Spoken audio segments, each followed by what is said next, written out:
आज सबसे पहले बात करते हैं प्रधानमंत्री नरेंद्र मोदी के इजराइल दौरे की। इस यात्रा के दो हिस्से हैं। एक, भारत और इजराइल मिलकर लेटेस्ट वेपन्स डेवलप करेंगे, आधुनिक हथियारों का जॉइंट प्रोडक्शन करेंगे। इजराइल सिविल न्यूक्लियर सेक्टर में भारत के साथ मिलकर काम करेगा। इजराइल की एग्रीकल्चर टेक्नोलॉजी भारत में आएगी। भारत के गांव में विलेज एक्सीलेंस सेंटर खुलेंगे। और इसका दूसरा हिस्सा है आतंकवाद के खिलाफ लड़ाई में दोनों देशों के इकरार का, गाजा पर मोदी के स्टैंड का। मोदी ने कहा कि भारत किसी भी तरह के आतंकवाद का विरोध करता है, आतंकवाद के खिलाफ जंग में इजराइल के साथ है, लेकिन इसके साथ साथ भारत मिडिल ईस्ट में शांति भी चाहता है, स्थिरता चाहता है, भाईचारा चाहता है, और इसका एक ही रास्ता है, डायलॉग।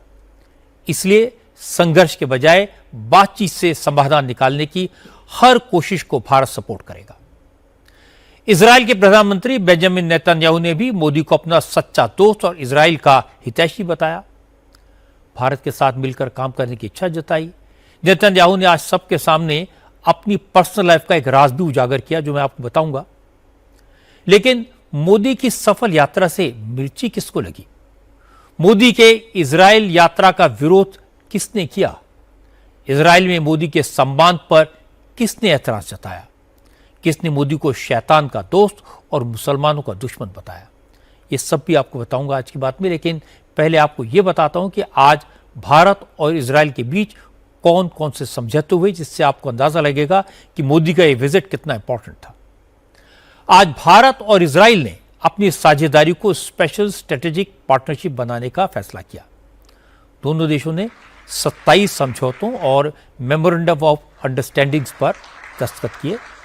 भारत और इजराइल ने artificial intelligence, internet of things और क्वांटम कंप्यूटिंग में नई टेक्नोलॉजी डेवलप करने, क्रिटिकल एंड इमर्जिंग टेक्नोलॉजी में आपसी सहयोग बढ़ाने का समझौता किया। दोनों देश न्यूक्लियर और स्पेस सेक्टर में भी सहयोग करेंगे।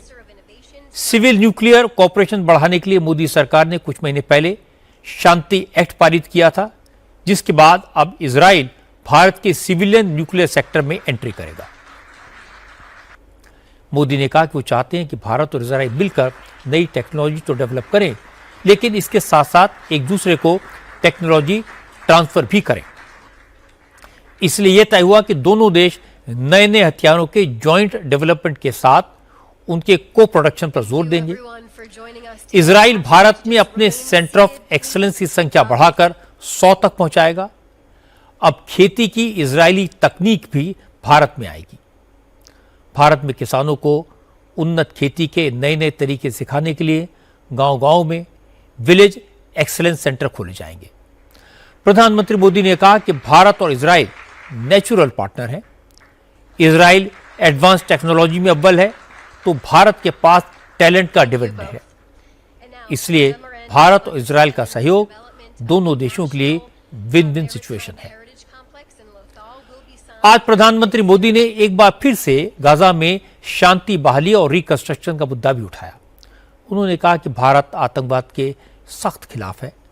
आतंकवाद के खिलाफ लड़ाई में भारत पूरी मजबूती के साथ इजराइल के साथ खड़ा है, लेकिन भारत फिलिस्तीन के मसले का शांतिपूर्ण हल चाहता है।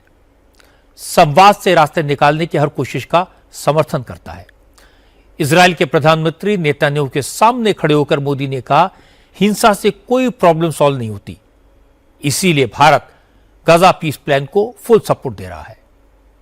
भारत और इजराइल पूरी तरह से स्पष्ट है कि आतंकवाद का दुनिया में कोई स्थान नहीं है। किसी भी रूप में, किसी भी अभिव्यक्ति में आतंकवाद को स्वीकार नहीं किया जा सकता। हम कंधे से कंधा मिलाकर आतंकवाद और उनके समर्थकों का विरोध करते रहे हैं और आगे भी करते रहेंगे। पश्चिम एशिया में शांति और स्थिरता से भारत के सीधे सुरक्षा ही जुड़े हैं। इसलिए हमने शुरुआत से ही संवाद और शांतिपूर्ण समाधान का समर्थन किया है। यही ग्लोबल साउथ और पूरी मानवता की पुकार है। भारत की सोच स्पष्ट है। Humanity must never become a victim of conflict. Gaza peace plan से शांति का एक रास्ता बना है। भारत ने इन प्रयासों का पूर्ण समर्थन किया है। भविष्य में भी हम सभी देशों के साथ संवाद और सहयोग जारी रखेंगे। आज मोदी के साथ प्रेस कॉन्फ्रेंस के दौरान इजरायल के प्रधानमंत्री बेंजामिन नेतन्याहू ने एक इंटरेस्टिंग कहानी शेयर की। नेतन्याहू ने कहा कि सारा के साथ उनकी शादी में इंडिया का बहुत बड़ा रोल है, इसलिए वो भारत के कर्जदार हैं। I owe India, I don't know if I told you this, Narendra, but I owe India a great personal debt. You see, when I met Sarah for the first time, I think our first or second date was in an Indian restaurant in Tel Aviv. It was Rina Pashkarna. And I have to tell you, there is no question. First of all, the food was unbelievable. And Sarah was introduced to it for the first time, so it was a great first date, not only with the food, the date was excellent too.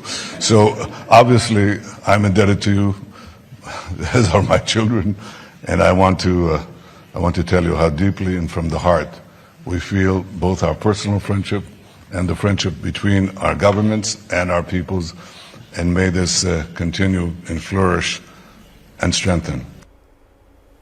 Netanyahu ने अपने प्यार और अपने शादी के बारे में जो अंग्रेजी में कहा, मैं आपको हिंदी में बता देता हूं।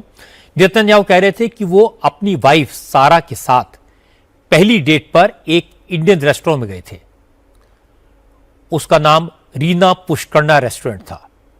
नेतन्याहू ने बताया कि उनकी वाइफ सारा को वहां का इंडियन खाना बहुत पसंद आया था, इस वजह से डेट बहुत अच्छी रही और फिर दोनों ने शादी भी की।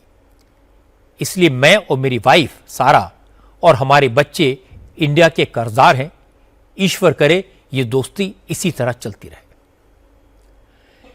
क्या यह अजीब बात नहीं है कि मोदी की हर सफलता से कुछ लोगों को मिर्ची लगती है? इजराइल के साथ जो रक्षा समझौते हुए हैं, उससे भारत की सुरक्षा को मजबूती मिलेगी। कृषि क्षेत्र को लेकर जो बात हुई, इससे हमारे किसानों को फायदा होगा। टेक्नोलॉजी के क्षेत्र में नौजवानों के लिए नए रास्ते खुलेंगे।